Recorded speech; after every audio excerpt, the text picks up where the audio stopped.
जय श्री कृष्णा।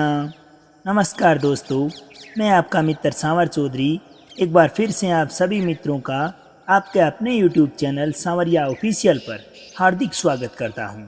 दोस्तों, वीडियोज़ की श्रृंखला में हम महाभारत के कुछ आदर्श पात्रों के बारे में जानकारी ले रहे हैं और आज के इस वीडियो में हम महात्मा विदुर के बारे में चर्चा करेंगे। दोस्तों, अधूरा ज्ञान किसी काम का नहीं होता, इसलिए इस वीडियो को आखिर तक जरूर देखें। तो चलिए जानते हैं कि कौन थे महात्मा विदुर और क्या उनके जीवन से हमें सीखना चाहिए। दोस्तों, महात्मा विदुर साक्षात धर्म के अवतार थे। मांडव्य ऋषि के शाप से इन्हें क्षुद्र योनि में जन्म ग्रहण करना पड़ा। ये महाराज विचित्र वीर्य की दासी के गर्भ से उत्पन्न हुए थे। इस प्रकार ये धृतराष्ट्र और पांडु के एक प्रकार से सगे भाई ही थे। ये बड़े ही बुद्धिमान, नीतिज्ञ, धर्मज्ञ, विद्वान, सदाचारी एवं भगवत भक्त थे। इन्हीं गुणों के कारण सब लोग इनका बड़ा सम्मान करते थे। ये बड़े निर्भीक एवं साम्यवादी थे तथा धृतराष्ट्र आदि को बड़ी नेक सलाह दिया करते थे। ये धृतराष्ट्र के मंत्री भी थे। दुर्योधन जन्म से ही गधे की भांति रेंकने लगा था और उसके जन्म के समय अनेकों अमंगल सूचक उत्पात भी हुए थे। यह सब देखकर इन्होंने ब्राह्मणों के साथ राजा धृतराष्ट्र से कहा कि आपका ये पुत्र कुलनाशक होगा, इसलिए इसे त्याग देना ही श्रेयस्कर है। इसके जीवित रहने पर आपको दुखों के सिवाय कुछ नहीं मिलेगा। शास्त्रों की आज्ञा है कि कुल के लिए एक मनुष्य का, ग्राम के लिए कुल का, देश के लिए एक ग्राम का और आत्मा के लिए सारी पृथ्वी का परित्याग कर देना चाहिए। परंतु धृतराष्ट्र ने मोहवश विदुर की बात को अनसुना कर दिया। फलतः उन्हें दुर्योधन के कारण जीवन भर दुख ही उठाना पड़ा दोस्तों, और अपने जीते जी कुल का नाश देखना पड़ा। महात्माओं की हित भरी वाणी पर ध्यान न देने से दुख ही उठाना पड़ता है दोस्तों। जब दुर्योधन पांडवों पर अत्याचार करने लगा तो इनकी सहानुभूति स्वाभाविक ही पांडवों के प्रति हो गई, क्योंकि एक तो वे पितृहीन थे और दूसरे धर्मात्मा थे। ये प्रत्यक्ष रूप में तथा गुप्त रूप से भी बराबर उनकी रक्षा एवं सहायता करते रहते थे। धर्मात्माओं के प्रति धर्म की सहानुभूति होनी ही चाहिए और विदुर साक्षात धर्म के ही तो अवतार थे दोस्तों। ये जानते थे कि पांडवों पर चाहे कितनी भी विपत्तियां क्यों न आए, अंत में विजय उनकी ही होनी। यतो धर्मस्ततो जय। इन्हें इस बात का भी मालूम था कि पांडव सब दीर्घायु है, अतः उन्हें कोई नहीं मार सकता। इसीलिए जब दुर्योधन ने खेल ही खेल में भीमसेन को विष खिलाकर गंगा जी में बहा दिया और उनके घर न लौटने पर माता कुंती को चिंता के साथ साथ दुर्योधन की ओर से अनिष्ट की ही आशंका हुई, तो इन्होंने जाकर उन्हें समझाया कि इस समय चुप साध लेना ही अच्छा है। दुर्योधन के प्रति आशंका प्रकट करना खतरे से खाली नहीं है। इससे वह और चिढ़ जाएगा, जिससे तुम्हारे दूसरे पुत्रों पर भी आपत्ति आ सकती है। भीमसेन मर नहीं सकता, वह शीघ्र ही लौट कर आएगा। कुंती ने विदुर जी की नीतिपूर्ण सलाह मानी। उनकी बात बिल्कुल यथार्थ निकली। भीमसेन कुछ ही दिनों बाद जीते जागते वापस लौट आए। इसके बाद दूसरी घटना हुई लाक्षा भवन दहन। लाक्षा भवन से बेदाग बचकर निकल भागने की युक्ति भी पांडवों को विदुर जी ने ही बताई थी। ये नीतिज्ञ होने के साथ साथ कई भाषाओं के जानकार थे। जिस समय पांडव लोग वारणावत जा रहे थे, उसी समय इन्होंने मलेच्छ भाषा में युधिष्ठिर को उन पर आने वाली विपत्ति की सूचना दे दी थी और साथ ही उससे बचने का उपाय भी समझा दिया। इतना ही नहीं, इन्होंने पहले से ही एक सुरंग खोदने वाले को कह दिया था कि उसने गुप्त रूप से जमीन के भीतर ही भीतर जंगल जाने का एक रास्ता बना दिया। लाक्षा भवन में आग लगाकर पांडव लोग माता कुंती के साथ उसी रास्ते से निरापद बाहर निकल आए। गंगा तट पर इनके पार होने के लिए विदुर जी ने नाविक के साथ एक नौका भी पहले से ही तैयार कर रखी थी। उसी से ये लोग गंगा पार हो गए। इस प्रकार विदुर जी ने बुद्धिमान एवं नीतिमत्ता से पांडवों के प्राण बचा लिए और दुर्योधन आदि को पता तक नहीं लगा। वे लोग आखिर तक यही समझते रहे कि पांडव लोग अपनी माता कुंती के साथ लाक्षा भवन में ही जलकर राख हो गए। सर्वत्र केवल शारीरिक बल अथवा अस्त्र बल ही काम नहीं देता, आत्मरक्षा के लिए नीति बल की भी आवश्यकता होती है दोस्तों। महात्मा विदुर धर्म एवं शास्त्र ज्ञान के साथ साथ नीति के भी खजाने थे। अब विदुर जी जिस प्रकार पांडवों के प्रति सहानुभूति और प्रेम रखते थे, उसी प्रकार अपने बड़े भाई राजा धृतराष्ट्र एवं उनके पुत्रों के प्रति भी स्नेह और आत्मीयता रखते थे। उनके हित का ये सदैव ध्यान रखते थे और उन्हें बराबर अच्छी सलाह दिया करते थे। हितम मनोहारी चय दुर्लभम वचः, इस सिद्धांत के अनुसार अवश्य ही इनकी बातें सत्य एवं हितपूर्ण होने पर भी दुर्योधन आदि को कड़वी लगती थी। इसलिए दुर्योधन एवं उनके सभी साथी सदा इनकी बातों से असंतुष्ट ही रहते थे, परंतु ये उनकी अप्रसन्नता की कुछ भी परवाह न करते हुए सदैव उनकी मंगल कामना ही किया करते थे और उन्हें कुमार्ग से हटाने की अनवरत चेष्टा करते रहते थे। राजा धृतराष्ट्र भी अपने दुरात्मा पुत्र के प्रभाव में होने के कारण यद्यपि उनकी बात पर अमल नहीं कर पाते थे और इसीलिए कष्ट भी पाते थे, फिर भी उनका इन पर बहुत अधिक विश्वास था। वे इन्हें बुद्धिमान, दूरदर्शी एवं अपना परम हित चिंतक मानते थे और बहुधा इनसे ही सलाह लिए बिना कोई भी कार्य नहीं करते थे। पांडवों के साथ व्यवहार करते समय तो वे खास तौर पर इनकी सलाह लिया करते थे। वे जानते थे कि पांडवों के संबंध में इनकी सलाह पक्षपात शून्य होगी। जब मामा शकुनी की सलाह से दुष्ट बुद्धि दुर्योधन पांडवों के साथ जुआ खेलने का प्रस्ताव लेकर अपने पिता के पास पहुंचा, तो उन्होंने नियमानुसार विदुर जी को सलाह के लिए बुलाया। उनकी बात न मानने पर दुर्योधन ने उन्हें प्राण त्याग देने का भय दिखलाया, परंतु उन्होंने उससे भी स्पष्ट कर दिया कि विदुर जी से सलाह लिए बिना मैं तुम्हें जुआ खेलने की कदापि आज्ञा नहीं दे सकता। दुर्योधन का पापपूर्ण प्रस्ताव सुनकर विदुर जी समझ गए कि अब कलयुग आने वाला है।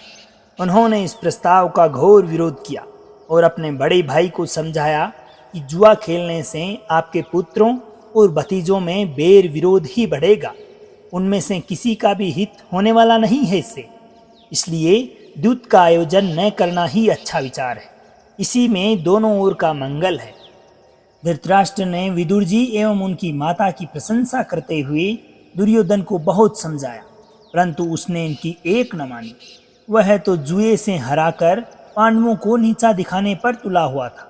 उससे पांडवों का अतुल वैभव देखा नहीं जा रहा था। दुर्योधन को किसी तरह न मानते देखकर अंत में धृतराष्ट्र ने उसका प्रस्ताव स्वीकार कर लिया और विदुर जी के द्वारा ही पांडवों को इंद्रप्रस्थ से बुलावा भेजा। यद्यपि विदुर जी को ये बात बिल्कुल भी अच्छी नहीं लगी, फिर भी अपने बड़े भाई की आज्ञा का उल्लंघन करना उन्होंने बिल्कुल ठीक नहीं समझा। पांडवों के पास जाकर विदुर जी ने उन्हें सारी घटना कह सुनाई। महाराज युधिष्ठिर ने भी जुए को अच्छा न समझते हुए भी अपने पिता की आज्ञा मानकर दुर्योधन का निमंत्रण स्वीकार कर लिया।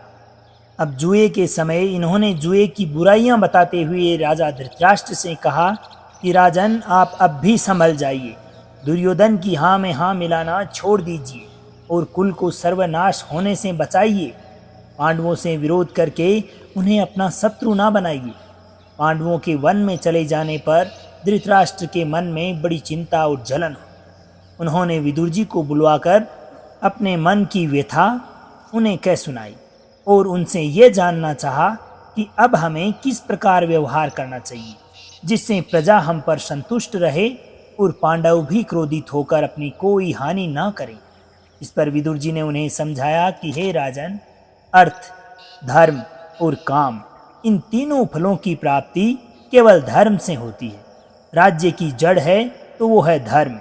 अतः आप धर्म में स्थित होकर पांडवों की ओर अपने पुत्रों की रक्षा कीजिए।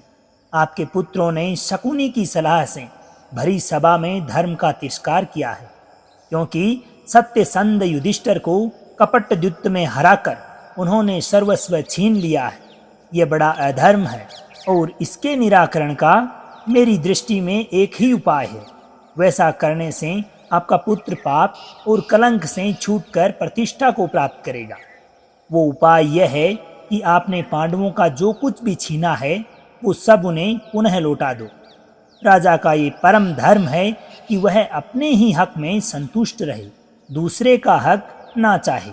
जो उपाय मैंने बतलाया है उससे आपका लांछन छूट जाएगा, भाई भाई में फूट नहीं पड़ेगी और अधर्म भी नहीं होगा। यदि आपके पुत्रों का तनिक भी सौभाग्य शेष रह गया है तो शीघ्र से शीघ्र ये काम कर डालना चाहिए। यदि आप मोहवश ऐसा नहीं करेंगे तो सारे कुरुवंश का नाश हो जाएगा। यदि आपका पुत्र दुर्योधन प्रसन्नता से ये बात स्वीकार कर ले तब तो ठीक है, अन्यथा परिवार और प्रजा के सुख के लिए उस कुलकलंक और दुरात्मा को कैद करके युधिष्ठिर को राज सिंहासन पर बैठा दीजिए।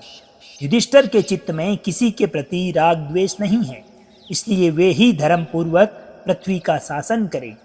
दुशासन भरी सभा में भीमसेन और द्रौपदी से क्षमा याचना करें। और तो क्या कहूँ, बस इतना करने से आप कृतकृत्य हो जाएंगे। अब दोस्तों, विदुर जी की ये मंत्रणा कितनी सच्ची, हितपूर्ण, धर्मयुक्त और निर्भीक थी, परंतु जिस प्रकार मरणासन को औषधि अच्छी नहीं लगती, उसी प्रकार धृतराष्ट्र को विदुर जी की ये सलाह बिल्कुल भी पसंद नहीं आई। वे विदुर जी पर खिंच गए और बोले कि विदुर, अब मुझे तुम्हारी कोई आवश्यकता नहीं है। तुम्हारी इच्छा हो तो यहाँ रहो अथवा यहाँ से चले जाओ। मैं देखता हूँ कि तुम बार बार पांडवों का ही पक्ष लेते हो, भला मैं उनके लिए अपने पुत्रों को कैसे छोड़ दूँ। अब विदुर जी ने देखा कि कौरव कुल का नाश अवश्यंभावी है, इसलिए वे चुपचाप उठकर वहाँ से चले और तुरंत रथ पर सवार होकर पांडवों के पास काम्यक वन में चले गए। वहाँ पहुंचकर इन्होंने पांडवों को हस्तिनापुर से चले आने का कारण बतलाया और उन्हें प्रसंगवश बड़े काम की बात कही। इधर अब धृतराष्ट्र को विदुर जी के पांडवों के पास चले जाने की बात मालूम हुई तो उन्हें बड़ा पश्चाताप हुआ। उन्होंने सोचा कि विदुर जी की सहायता और सलाह पाकर तो पांडव और भी बलवान हो जाएंगे। तब तो उन्होंने तुरंत संजय को भेजकर विदुर जी को बुलावा भेजा। अब विदुर जी तो सर्वथा राग द्वेष शून्य थे। उनके मन में धृतराष्ट्र के प्रति तनिक भी रोष नहीं था। बड़े भाई की आज्ञा पाकर जिस प्रकार वे हस्तिनापुर से चले आए थे, उसी प्रकार वापस लौट जाने की आज्ञा पाकर वे वापस उनके पास चले गए। वहां जाकर इन्होंने धृतराष्ट्र से कहा कि मेरे लिए पांडव और आपके पुत्र एक से ही, फिर भी पांडवों को असहाय देखकर मेरे मन में स्वाभाविक ही उनकी सहायता करने की बात आ जाती है। मेरे चित्त में आपके पुत्रों के प्रति किसी भी प्रकार का द्वेष नहीं है। बात सचमुच ऐसी ही थी। धृतराष्ट्र ने भी इनसे अपने अनुचित व्यवहार के लिए क्षमा मांगी। विदुर जी पूर्ववत धृतराष्ट्र के पास रहकर उनकी सेवा करने लगे। अब एक समय की बात है जब धृतराष्ट्र को रात में नींद नहीं आई, तब उन्होंने रात में ही विदुर जी को बुलाकर उनसे शांति का उपाय पूछा। उस समय विदुर जी ने धृतराष्ट्र को धर्म और नीति का जो सुंदर उपदेश दिया, वह विदुर जी के नाम से उद्योग पर्व के 33 से 40 तक 8 अध्यायों में संग्रहित है। वह स्वतंत्र रूप से अध्ययन और मनन करने की चीज है दोस्तों। संक्षिप्त महाभारत के प्रथम खंड में 473 से 485 तक उसका अविकल अनुवाद छापा गया है। विदुर जी के भाषण को सुनकर धृतराष्ट्र की तृप्ति नहीं हुई। विदुर जी कहने लगे कि राजन, मुझे जो कुछ सुनाना था वह मैं आपको सुना चुका हूँ। अब ब्रह्मा जी के पुत्र सनत सुजात नामक जो सनातन ऋषि है, वे ही आपको तत्व विषयक उपदेश करेंगे। तत्वोपदेश करने का मुझे अधिकार नहीं है, क्योंकि मेरा जन्म शूद्रा के गर्भ से हुआ है। यह कहकर उन्होंने उसी समय महर्षि सनत सुजात का स्मरण किया और मुनि श्रेष्ठ उसी समय वहां उपस्थित हो गए। अब मुनि सनत सुजात जी ने राजा धृतराष्ट्र के प्रश्नों का उत्तर देते हुए परमात्मा के स्वरूप तथा उनके साक्षात्कार के विषय में बड़ा सुंदर विवेचन किया। इस प्रकार विदुर जी ने स्वयं तो धृतराष्ट्र को धर्म और नीति की बात सुनाई ही, साथ ही सनत सुजात जी जैसे सिद्ध योगी एवं परम ऋषि द्वारा उन्हें तत्व का उपदेश कराकर उनके कल्याण का मार्ग प्रशस्त किया। विदुर जी के द्वारा धृतराष्ट्र और उनके पुत्रों के लिए जो भी चेष्टा होती थी, वह उनके कल्याण के लिए ही होती थी। दोस्तों, महात्माओं का तो जीवन ही दूसरों के कल्याण के लिए होता है। यद्यपि विदुर जी तत्वज्ञानी थे, फिर भी शूद्र होने के नाते उन्होंने स्वयं उपदेश न देकर सनातन मर्यादा की रक्षा की और इस प्रकार जगत को अपने आचरण के द्वारा यह उपदेश दिया कि ज्ञानी के लिए भी शास्त्र मर्यादा की रक्षा अति आवश्यक है। सनत सुजात जी का ये उपदेश सनत सुजातीय के नाम से उद्योग पर्व के ही 41 से 46 तक के 6 अध्यायों में संग्रहित है। इसका भाषांतरण भी संक्षिप्त महाभारत के प्रथम खंड के पृष्ठ 495 से 506 तक अवकलित रूप से छापा गया है। पाठकों को वहीं उसे पूरा देखना चाहिए। विदुर जी ज्ञानी एवं तत्वदर्शी होने के साथ साथ अनन्य भगवत भक्त भी थे। इनकी भगवान श्री कृष्ण के चरणों में निश्चल प्रीति थी। भगवान श्री कृष्ण भी इन्हें बहुत मानते थे। वे जब पांडवों के दूत बनकर हस्तिनापुर गए, उस समय वे राजा धृतराष्ट्र और उनके सभासदों से मिलकर सीधे विदुर जी के यहाँ पहुँचे और उनका आतिथ्य स्वीकार किया। उसके बाद वे अपने बुआ कुंती से मिले। इतना ही नहीं, दुर्योधन के यहाँ जाने पर जब दुर्योधन ने संबंधी होने के नाते भगवान श्री कृष्ण ने भोजन के लिए प्रार्थना की तो उन्होंने साफ इनकार कर दिया और फिर पुनः विदुर जी के यहाँ चले आए। वहाँ भीष्म, द्रोण, कृप, बाहलिक आदि कई संभावित लोग उनसे मिलने आए और उन सब ने भगवान श्री कृष्ण से अपने यहाँ चलकर आतिथ्य ग्रहण करने की प्रार्थना की, परंतु श्री कृष्ण ने सम्मानपूर्वक सबको विदा कर दिया और उस दिन विदुर जी के यहाँ ही सबसे पहले ब्राह्मणों को भोजन करा के स्वयं भोजन ग्रहण किया। इस घटना से सहज ही अनुमान लगाया जा सकता है दोस्तों कि विदुर जी का भगवान श्री कृष्ण के प्रति अनुराग था। श्री कृष्ण का तो विरध ही ठहरा। पत्रम पुष्पम फलम तोयम यो मे भक्तव्ये पृच्छति तदहम भक्त्युप्रहत्म स्नामि प्रियतात्मनः। ये श्रीमद् भगवत गीता जी के 9वें अध्याय का 26वां श्लोक है। प्रेम सुनने बड़ी बड़ी तैयारियां और राजसी ठाट बाट उन्हें आकर्षित नहीं कर सकती, किंतु प्रेम के रस से परिलुप्त रूखा सूखा भोजन भी उनकी तृप्ति के लिए पर्याप्त होता है। भोजन के बाद रात्रि में भगवान श्री कृष्ण विदुर जी के यहाँ ही रहे और रात भर उनसे बातें करते करते बिता दिया। सवेरे नित्य क्रम से निवृत्त होकर भगवान श्री कृष्ण कौरवों की सभा में चले गए। वहां जाकर दुर्योधन ने श्री कृष्ण को पकड़कर कैद करने का दुस्साहसपूर्ण विचार किया। उस समय विदुर जी श्री कृष्ण के बल एवं महिमा का वर्णन करते हुए उसे यह बतलाते हैं कि ये साक्षात सर्वतंत्र स्वतंत्र ईश्वर हैं। यदि तुम इनका तिरस्कार करने का साहस करोगे तो उसी प्रकार नष्ट हो जाओगे जैसे अग्नि में गिरकर पतंगा नष्ट हो जाता है। उसके बाद जब भगवान श्री कृष्ण ने अपना विश्व रूप प्रकट किया, उस समय सब लोगों ने भयभीत होकर अपने अपने नेत्र मूंद लिए। केवल द्रोणाचार्य, भीष्म, विदुर, संजय और उपस्थित ऋषि लोग ही उनका दर्शन कर सके, क्योंकि भगवान ने इन सबको दिव्य दृष्टि प्रदान की थी। अब थोड़ी ही देर बाद अपनी इन लीलाओं को समेटकर भगवान श्री कृष्ण वापस अपलव्य की ओर चले गए, जहाँ से आए थे। विदुर जी भी और लोगों के साथ कुछ दूर तक उन्हें पहुँचाने के लिए गए और फिर उनसे विदा लेकर वापस चले आए। भगवान श्री कृष्ण के असफल लौट जाने पर दोनों ओर से युद्ध की तैयारियां होने लगी। 18 अक्षौहिणी सेना लेकर दोनों दल कुरुक्षेत्र के मैदान पर एकत्रित हुई और 18 दिनों में 18 अक्षौहिणी सेना घास के तिनकों की तरह टूटकर बिखर गई, नष्ट हो गई। राजा धृतराष्ट्र अपने 100 के 100 पुत्रों तथा पौत्रों का विनाश हो जाने से बड़े दुखी हुए। उस समय विदुर जी ने मृत्यु की अनिवार्यता का निरूपण करते हुए ये बतलाया कि युद्ध में मारे जाने वालों की तो बड़ी उत्तम गति होती है, अतः उनके लिए तो शोक करना ही नहीं चाहिए। उन्होंने ये भी बतलाया कि जितनी बार प्राणी जन्म लेता है उतनी ही बार वह अलग अलग व्यक्तियों से संबंध जोड़ते हैं और मृत्यु के पश्चात वे सारे संबंध स्वप्न की भांति विलीन हो जाते हैं। इसीलिए मरे हुए संबंधियों के लिए शोक जताना बुद्धिमानी नहीं है। फिर सुख दुख से संबंध रखने वाली संयोग वियोग आदि जितनी भी घटनाएं होती है वे सब अपने ही द्वारा किए हुए शुभ अशुभ कर्मों का फल स्वरूप प्राप्त होती है और कर्म फल सभी प्राणियों को भोगना ही पड़ता है। इसके बाद विदुर जी ने संसार की अनित्यता, निस्सारता और परिवर्तनशीलता, जन्म तथा मृत्यु के क्लेश, जीव का अविवेक, मृत्यु की दृष्टि से सबकी समानता तथा धर्म के आचरण का महत्व बतलाते हुए संसार के दुखों से छूटने का दिग्दर्शन कराया। युधिष्ठिर का राज्याभिषेक हो जाने के बाद जब धृतराष्ट्र पांडवों के पास रहने लगे, तब विदुर जी भी धृतराष्ट्र के समीप रहकर उन्हें धर्म चर्चा सुनाया करते थे। वहां से जब धृतराष्ट्र और गांधारी ने वन जाने का निश्चय कर लिया, तो ये सभी उनके साथ हो लिए।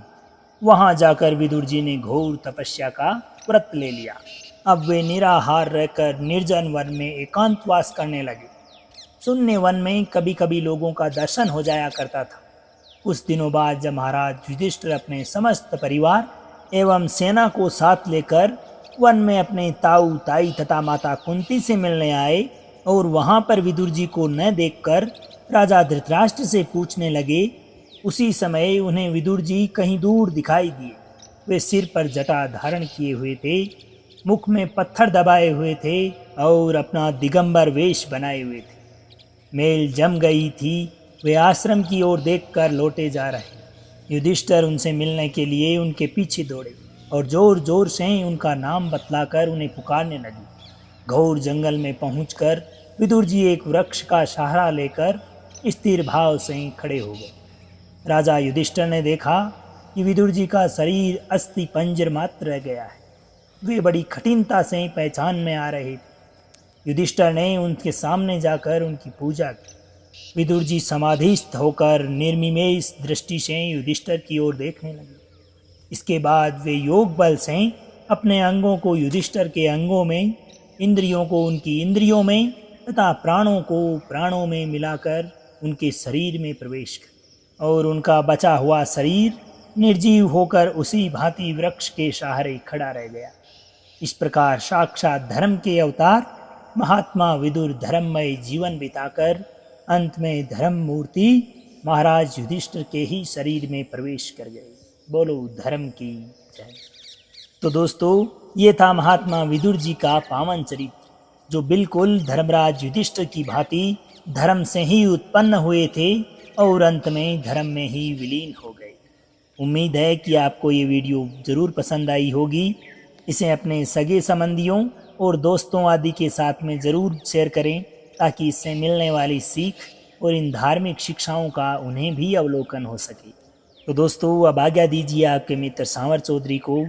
मिलते हैं अगली वीडियो में महाभारत के किसी अन्य आदर्श पात्र की चर्चा के साथ। जब तक के लिए खुश रहिए, मुस्कुराते रहिए, जीवन में आगे बढ़ते रहिए और प्रेम से बोलिए श्री राधे राधे।